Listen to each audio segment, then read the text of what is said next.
Hello students, welcome to support bat YouTube channel. तो चलिए आज हम आपको प्रमेय नंबर 6.1 को सोल्व करवाने वाले हैं। प्रमेय नंबर 6.1 क्या है, इसके बाद यहाँ लिख लेंगे हम प्रमेय। ठीक है, प्रमेय नंबर कितना है 6.1, पेज नंबर 137 पे है। यहाँ दे रखा है यदि किसी त्रिभुज की एक भुजा, ठीक है, यदि किसी त्रिभुज की एक भुजा के समांतर, ठीक है, एक भुजा के समांतर अन्य दो भुजाओं को भिन्न भिन्न बिंदुओं पर प्रतिच्छेद करने के लिए, ठीक है, करने के लिए खींची गई रेखा खींची जाए, ठीक है, तो ये अन्य दो भुजाओं एक ही अनुपात में विभाजित होंगी। ये सिद्ध करके लेकर आना है। राइट, पेज नंबर देखो 137 पे है, पेज नंबर 137 पे साइड में मिल गया। तो देखो, एक पहले क्या बना लेते हैं, हम एक डायग्राम बना लेते हैं, मतलब एक चित्र बना लेते हैं। ये बना लिया, इस चित्र को ध्यान से समझना है। राइट, सही है। ये क्या है, चित्र बना लिया मैंने, और इस चित्र के अंदर क्या क्या रेखाएं खींचनी है। सबसे पहले क्या काम करा, एक समांतर रेखा खींची। इसका नाम दे दीजिए पहले। इसका नाम कितना होगा, इसका नाम कितना है, ए है, और यहाँ वी है, और यहाँ पे कितना है, सी। ठीक है, ए वी सी एक त्रिभुज है। ठीक, अब यहाँ पे एक समांतर रेखा खींच ली। इसका नाम कितना है, डी, और इसका नाम कितना है, ई। किसके समांतर हुई, बी सी रेखा है किसके समांतर, ठीक है, या ऐसा बोल सकते हैं बी सी के समांतर कौन सी रेखा है, डी ई। ओके, कैसे ही बोल सकते हैं। अब हम क्या काम करेंगे, यहां से इसको डॉट डॉट करके यहां मिला देंगे। दिखाई दे रहा, सभी को साफ दिखाई दे रहा। यहां से फिर इसको मिला देंगे, डॉट डॉट करके इस तरह से मिला दिया। अब यही कंडीशन मैंने ऊपर मिलाना है, यहां पे इसके समांतर, बिल्कुल इस रेखा के समांतर, और इस पर लंब खींचना है। खिंच गया, और यहाँ पे कितने का एंगल बनेगा, ये 90 डिग्री का, यानी कि 90 डिग्री का एंगल बनेगा। सही समझ में आया। अब एक रेखा और खींच देते हैं हम। कहाँ खींचेंगे भाई, इस पे लंब खींचना है, इस रेखा पे लंब खींचना है। खिंच गया, ये भी क्या है 90 डिग्री का। इसका नाम कितना है, इसका नाम कितना बोलो, एन, और इसका नाम कितना है, एम। यही तो है। अब हमें क्या काम करना है, सिद्ध करना क्या है। देखो नीचे दे रखा है, सिद्ध करने के लिए क्या है, सबसे पहले हमें लिखना होगा। देखिए, इसको सोल्व करेंगे, मतलब प्रमेय को सोल्व करेंगे तो क्या, एक त्रिभुज, त्रिभुज का नाम कितना, मैंने कल आपको बताया कि त्रिभुज किसे कहते हैं, जिसकी तीन भुजा क्या हो, समान जरूरी नहीं है, तीन भुजा हो बस। ठीक है, बराबर भी हो सकती हैं और एक अलग हो सकती है। अगर जिनकी भुजाएं बराबर होती हैं उसका नाम अलग होता है। त्रिभुज के भी अपने अपने प्रकार होते हैं, समबाहु त्रिभुज, समद्विबाहु त्रिभुज। ठीक है, समबाहु त्रिभुज का मतलब जिसकी तीनों भुजाएं बराबर हो, और समद्विबाहु का मतलब जिसकी दो भुजाएं बराबर हो। ठीक है, और समकोण त्रिभुज जिसका एक कोण 90 डिग्री का हो। ठीक है, ये प्रकार होते हैं। त्रिभुज का नाम कितना है, ए बी सी। ध्यान से समझना, ए बी सी एक त्रिभुज दे रखा है, एक त्रिभुज ABC है। क्लियर, सही है। अब इसके बाद में हमें क्या काम करना है, VC के समांतर, BC के समांतर क्या है, BC के समांतर DE, BC के समांतर DE, BC के समांतर कितना है हमारे पास, खींची गई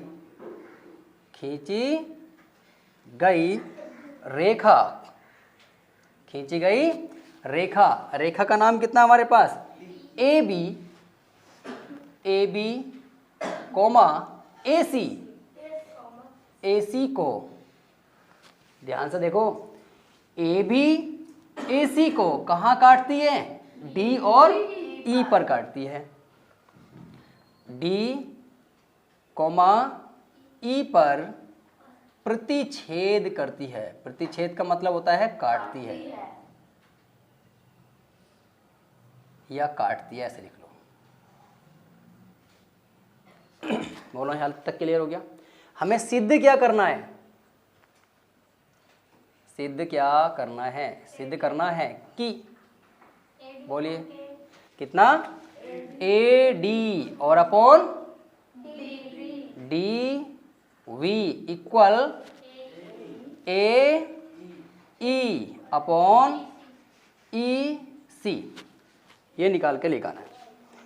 ठीक, समझ में आ गया यहाँ तक। अब देखो कैसे करना है, तो देखो ये हमें सिद्ध करना है। जब इसको सोल्व करेंगे तो यहाँ पे हमारे पास दे रखा है, अब करके लिख लेते हैं। v को क्या काम किया था हमने, v को e से मिलाया, e से मिलाया, ठीक है।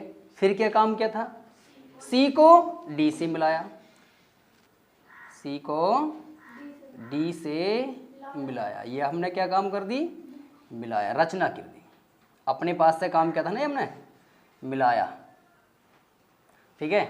सी को किससे मिलाया, सी को डी से मिलाया, क्लियर है।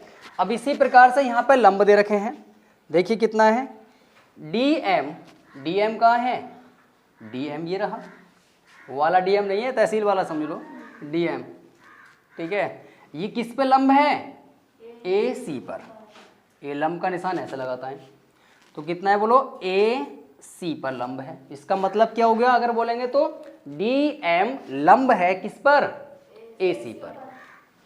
इसी प्रकार क्या है, ये क्या बोलो, ई एन किस पर लंब है, ए बी पर, ए वी पर। क्या हुआ इसका मतलब, ए ओ सॉरी ई एन लंब है ए बी पर, ठीक है। यहाँ तक क्लियर हो गया, वेरी गुड। अब इसके बाद में हमें क्या काम करना है, एक एक त्रिभुज लेंगे। अब त्रिभुज, त्रिभुज कितना, ए डी ई, एक त्रिभुज बन रहा है ए डी ई, तीन भुजाएं, एक दो और ये तीन, तो यहां लिखेंगे त्रिभुज ए डी ई का क्षेत्रफल, का क्षेत्रफल। त्रिभुज का क्षेत्रफल क्या होता है, पता है कभी किसी को, त्रिभुज का क्षेत्रफल क्या होता है बताइए, वेरी गुड, लंबाई गुणा चौड़ाई। त्रिभुज ए डी ई का क्षेत्रफल 1/2 गुणा, यहाँ पे क्या आएगा आपका, आधार आएगा, लंबाई में आधार लिखते हैं, और यहाँ पे कितना आएगा, ऊंचाई, तो 1/2 आधार गुणा ऊंचाई, ठीक। 1/2 लिख लेंगे, लिख दिया। ऊंचाई सबसे पहले क्या लेंगे, इसका आधार AD, कितना है AD, ओके, और इसकी ऊंचाई कितनी बड़ा, EN, very good, EN, clear है। इक्वेशन नंबर क्या मान लिया हमने, वो या यहाँ ही छोड़ दो थोड़ी देर के लिए, ठीक है, मत मानो। अब क्या लेंगे, इसी प्रकार से दूसरे वाले त्रिभुज में लेंगे। इसी त्रिभुज में देखो त्रिभुज क्या बन रहा है हमारे पास, इसी प्रकार लिख देंगे यहाँ पे, इसी प्रकार त्रिभुज कौन से वाले में लेंगे अब, बी डी ई में। इसी प्रकार त्रिभुज बी डी ई, वी कहाँ गया, वी डी ई का क्षेत्रफल, का क्षेत्रफल, ठीक है। तो यहां से लेंगे बराबर 1/2 गुणा, आधार क्या है यहाँ पे हमारे पास, डी बी, तो यहां से डी बी हमारा आधार हो गया। ऊंचाई क्या है, इसकी ऊंचाई कौन सी बनेगी, ये वाली, कितना, डी एम, ठीक, ये भी समझ में आ गया होगा। अब त्रिभुज और बन रहा है, एक त्रिभुज और बन रहा है, ये वाला त्रिभुज। इसी वाले त्रिभुज में 2 बार लेना पड़ेगा, क्या लेना पड़ेगा यहाँ से,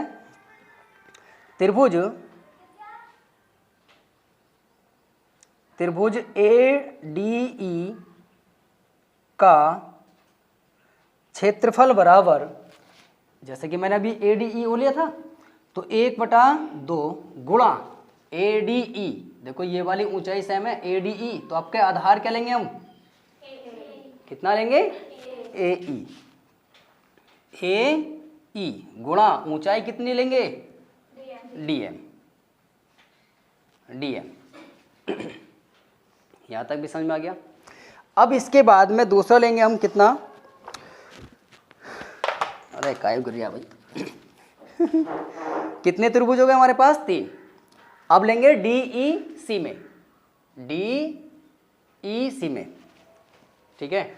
कितने त्रिभुज में ले लिया हमने, ADE में ले लिया और VDE में लिया, फिर BDE को दो तरीके से निकाला, ठीक है, जबकि ये दोनों बराबर होगा, ठीक। भुजाओं का अनुपात निकाल कर लेकर आना है हमें, ध्यान रखना। अब लेंगे हम किसमें, DEC में, त्रिभुज कौन से वाले में बोलो, DEC का क्षेत्रफल, ओके, 1/2, 1/2, फिर कितना हमारे पास EC, ऊंचाई कितनी है DM, ऊंचाई कितनी है DM, बोलो क्लियर है यहाँ तक। 4 निकल के आ गए। अब इसको अलग अलग तरीके से लेंगे, त्रिभुज का क्षेत्रफल निकल के अनुपात में लिखना है। यहां लिखेंगे, अब हम एरिया किसका, ADE का, और नीचे कितना एरिया VDE का, ठीक है। क्या है इसका एरिया, 1/2 गुणा AD गुणा EN, राइट, और नीचे आएगा 1/2 कितना DV गुणा EN, और यहां से जो कट रहा है उसे काट दो 1/2 कट गया और EN से EN कट गया, कितना बचा हमारे पास AD और अपॉन के DB बचा, ठीक है। एक साइड तो हमारी क्लियर हो गई। अब इसी प्रकार से हम क्या काम करेंगे आगे, यहां पर लिख देता हूं, इसी प्रकार इसको इक्वेशन क्या मान लिया हमने, फर्स्ट मान लो, इक्वेशन नंबर फर्स्ट बन जा, ठीक है अब क्या काम करेंगे हम किसमें, ADE का क्षेत्रफल, एरिया ADE का क्षेत्रफल, और अपॉन कितना लेंगे आपके, कितना एरिया DEC का, बोलिए क्या है इसका, ये रहा 1/2, समझ में आ रहा है, 1/2 AE गुणा DM, और अपॉन में आएगा 1/2 गुणा EC गुणा DM। अब यहां से क्या क्या कट रहा है हिमांशु, क्या कट रहा है 1/2, अरे बोलो ना, 1/2 और 1/2 और DM कितना बचा, यहां से बचा आपका AE और अपॉन के EC, वही आ चुका है, ठीक है। और एक कंडीशन होती है, इक्वेशन नंबर किसको मान लिया हमने, इसको 2 मान लिया। अब एक समीकरण और बना के लेकर आनी है, क्या बना के लेकर आनी है, यहां से देखो, चूंकि एरिया कितना लेंगे VDE बराबर होगा किसके, एरिया DEC के, इसलिए इसको क्या मान लिया हमने समीकरण नंबर 3, इसलिए समीकरण 1,2 कितने से 3 से, ठीक है, रोमन गिनती में लिख लेते हैं 3 से क्या हुआ, सिद्ध हो जाएगा हमारा। तो हम क्या लिख सकते हैं, ये लिख देंगे कितना AD और अपॉन के और DB बराबर है AE के और अपॉन के EC के, और ये क्या है हमारा इस प्रमेय का सॉल्यूशन है, ठीक है, आंसर है, समझ में आ गया, ठीक है। प्रमेय नंबर कितनी हो गई हमारे पास 6.1, ठीक है। एक बार बता दूं मैं इसको, ये हमने क्या बना, ट्रायंगल बना लिया, त्रिभुज बना लिया। सबसे पहले क्या काम करेंगे, एक BC के समांतर रेखा खींचेंगे। देखो एक त्रिभुज ABC है BC के समांतर खींची गई रेखा AB AC को D और E पर प्रतिच्छेद करती है या काटती है। ठीक, सिद्ध क्या करना है, AD अपॉन के DB बराबर AE अपॉन के EC। अब करना स्टार्ट करेंगे। B को E से मिलाया, क्या काम करा था हमने, B को E से मिलाया, B को E से मिलाया और C को D से मिलाया, ये काम क्या था। अब इसके बाद में क्या काम क्या है, ये क्या, DM ये लंब है किस पर, AC पर, DM लंब है AC पर, ध्यान से रखना, दिमाग में बैठा लो इसको, DM लंब है किस पर, AC पर। इसी प्रकार से EN किस पर लंब है, AB पर। ये चीजें लिख दी हमने, ये 4 चीजें लिख लो और काम खत्म। अब त्रिभुज ADE का क्षेत्रफल, त्रिभुज ADE का क्षेत्रफल, ठीक है, ADE का क्षेत्रफल क्या होता है, 1/2 आधार गुणा ऊंचाई बराबर 1/2 आधार कितना है हमारा, AD को क्यों ले रहे हैं, किस वाले त्रिभुज में ले रहे हैं, AD को क्या माना हमने, आधार। इसे क्यों माना है आधार पता है, क्योंकि इसकी लंबाई ये वाली, ऊंचाई ये वाली है, ऊंचाई ये है, ठीक है, ये आधार माना है और ऊंचाई कितनी है इसकी, EN। यहां तक समझ में आ गया। अब आगे चलते हैं, इसमें लेंगे इसी प्रकार त्रिभुज VDE ये वाला त्रिभुज लिया तो ये वाला त्रिभुज लेंगे आपके, ये वाला कौन सा, VDE का क्षेत्रफल कितना है, DV गुणा EN, DV गुणा EN, वहीं छोड़ दिया। फिर पुनः लेंगे इसमें ADE का क्षेत्रफल, अब के ये वाली साइड लेनी पड़ेगी, आधार कितना, AE 1/2 AE गुणा DM, वहीं छोड़ दिया। फिर इस वाले त्रिभुज में लेंगे, ठीक है, ये वाले में क्या नाम है इसका, DEC का क्षेत्रफल 1/2 EC गुणा DM। देखो ये क्या, E कहाँ गया, EC और इसकी ऊंचाई कितनी है, DM, ठीक है। अब एक एक करके लेंगे, पहले लेंगे ऊपर वाले त्रिभुजों को, फिर लेंगे दूसरे वाले त्रिभुज, नीचे के दो जो हैं। क्या लिखा, एरिया AD और अपॉन एरिया VDE, इसको डिवाइड कर दिया एक वैल्यू रखने के बाद, 1/2 से 1/2 कट गया, EN से EN कट गया, कितना बचा हमारे पास, कितना बचा, AD अपॉन के DB। इसी प्रकार एरिया ADE अपॉन कितना, DEC लेंगे, तो यहां से लिख लिया 1/2 गुणा कितना, AE गुणा DM और अपॉन 1/2 EC गुणा DM। जो कट रहा है उसको काट देंगे, जो कट रहा है उसको उड़ा दो, कितना बचा, AE अपॉन के EC। इक्वेशन नंबर कितनी मान ली हमने, ये सेकेंड। और हम जानते हैं कि एरिया BD बराबर है एरिया DEC के, तो इसलिए समीकरण नंबर ये 3 मान ली, और नीचे लिखेंगे समीकरण नंबर 1, 2 व 3 से। तो हमारा सिद्ध क्या हुआ, क्या हुआ, AD और अपॉन के DB बराबर, क्लियर हो गया, ठीक है, समझ में आ गया। तो आशा करते हैं ये आर्टिकल आपको अच्छी तरीके से समझ में आ गया होगा। तो चलिए इस पर हम कुछ क्वेश्चन सोल्व करने वाले हैं, तो हमारे साथ बने रहिए। और यदि आपको वीडियो पसंद आ रही है तो वीडियो को लाइक कीजिए और अपने दोस्तों तक ज़्यादा से ज़्यादा शेयर कीजिए। और यदि चैनल पर नए हैं तो चैनल को प्लीज़ सब्सक्राइब। चलिए इस पर एक एग्जाम्पल ले लेते हैं, ठीक है। एग्जाम्पल नंबर 1, एग्जाम्पल नंबर 1 पे क्या बोला, देखो क्वेश्चन में पढ़िए। क्वेश्चन देखो, पेज नंबर है आपका 140 पे है, यदि कोई रेखा एक त्रिभुज ABC की भुजाओं AB और AC को क्रमशः कितने पे, D और E पर प्रतिच्छेद करती है, करे तथा भुजा BC के समांतर हो, तो सिद्ध क्या करना है, यहां लिख देता हूं, सिद्ध करना है, सिद्ध करना है कि, क्या बोलिए, AD और अपॉन AB बराबर AE और अपॉन AC। ये क्या करके लेकर आना है, हमें सिद्ध करना है, ठीक है।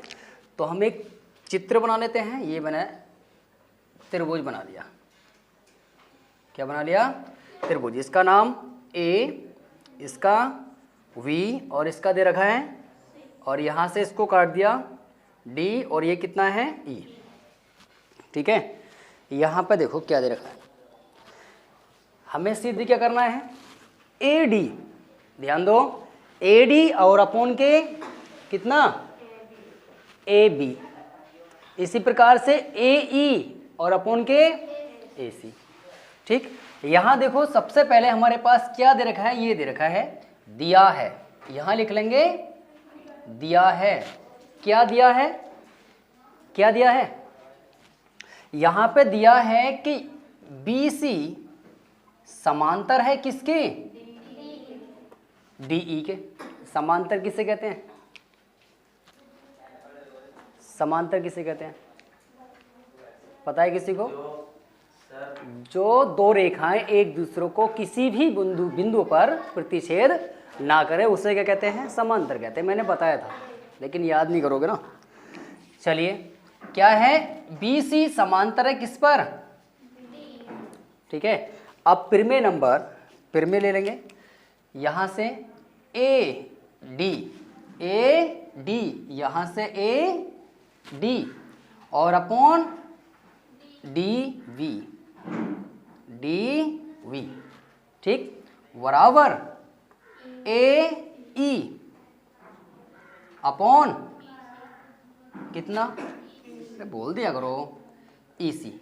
और ये प्रिमे कौन सी है हमारे पास, प्रिमे नंबर, बोलो, प्रिमे 6.1 से। ये कौन सा रूल है, 6.1 से। ठीक, इसको इस प्रिमे से ये सिद्ध करके लेकर आना है। इसको मैंने चेंज कर दिया, इसको या करके लिख देता हूँ। देखिए DV और अपॉन के AD, ये क्वेश्चन आया हुआ है एग्जाम में, और EC और अपॉन के AE।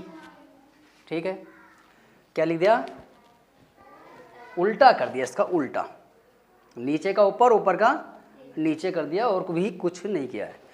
अब इसमें क्या काम करना है, दोनों पक्षों में, दो साइडें हैं इसकी, राइट लेफ्ट, दोनों पक्षों में, दोनों पक्षों में क्या करने पर, 1 जोड़ने पर, 1 जोड़ने पर। तो 1 जोड़ देंगे, तो देखो यहाँ पे 1 जोड़ देंगे तो किस तरह से हो जाएगा ये, DV और अपॉन AD प्लस 1। ठीक है, इसी प्रकार से EC और अपॉन के AE प्लस के 1। ठीक है, हिमांशु यहाँ तक समझ में आ गया, वेरी गुड। अब इसका क्या काम करेंगे, एलसीएम लेंगे। क्या लेंगे, एलसीएम। तो एलसीएम लेंगे तो किस, DV प्लस AD हो जाएगा, और यहाँ आएगा आपका, ठीक है, फिर यहाँ पर आ जाओ, यहाँ पे आपका EC प्लस के AE और अपॉन के AE हो जाएगा। यहाँ तक भी क्लियर हो गया, अरे समझ में आ रहा है नहीं, गुड। अब यहाँ देखो चित्र को, ये वाली और इसको देखो, और कुछ फिर इसके बाद यहाँ देखो, चूंकि करके मैं यहाँ लिख देता हूँ, चूंकि AV बराबर किसके होगा, AD प्लस गड़बड़ हो गया ना, ये वाला लेंगे पहले, यहाँ से देखिए AV बराबर किसके, DV, ये वाला, ठीक है। और फिर इसके बाद में AD, पहचान पड़ रही है, नहीं पड़ रही, देखो ये वाली भुजा और ये वाली भुजा को अगर दोनों को जोड़ दिया जाए तो किसके बराबर आएगा, ये AB के। क्लियर। अब इसी प्रकार से दूसरा है, यहां से देखिए कितना है, AC बराबर है किसके, EC प्लस AE के। इसी प्रकार से क्या काम करा हमने, ये जोड़ दिया, कितना, EC और प्लस AE, कितना हो जाएगा, AC। बिल्कुल सही है। अब ये वाला मान इसकी जगह रख दीजिए तो आ जाएगा आंसर। देखो कुछ इस तरह से बन जाएगा। इसलिए क्या आएगा बोलो, AB है ना, इसकी जगह आ जाएगा पूरा, और इसके नीचे कितना है AD, और यहाँ आ जाएगा आपका कितना AC, और अपूर्ण के AE पहले से ही है नीचे। अब देख लो थोड़ा, जो हम सिद्ध करने की कोशिश कर रहे हैं क्या इसकी तरह है लेकिन उल्टा है। हमने यहाँ पे क्या काम किया था, उल्टा किया था, तो हमें तो सीधा करना पड़ेगा, है ना, सीधा लिया था तो सीधा तो देना पड़ेगा, जिससे लिया था, तो उल्टा करके हमने इसको हल तो कर दिया, लेकिन जिसे हमें देना है उसको सीधा करके देंगे। ठीक है, अब इसको हम सीधा करेंगे। यहाँ देख लो, यहाँ हो जाएगा हमारे पास कितना AD और अपूर्ण के AV, और बराबर कितना AE और अपूर्ण के AC। लो जी, इसका आंसर हो गया, जो दिया था वही हम वापस लौटा रहे हैं इसे। ठीक है, ये दिया था, इस पे हमने इतना काम करा और ले जाके इसको सौंप दिया, लो तुम्हारा काम हो गया। ठीक है, समझ में आ गया। आशा करते हैं ये क्वेश्चन आपको अच्छी तरीके से समझ में आ गया हो बच्चों। ठीक है, तो चलिए इसी उत्साह और उमंग के साथ नेक्स्ट वीडियो मिलते हैं, तब तक के लिए बेस्ट ऑफ लक। ठीक है, बता लो।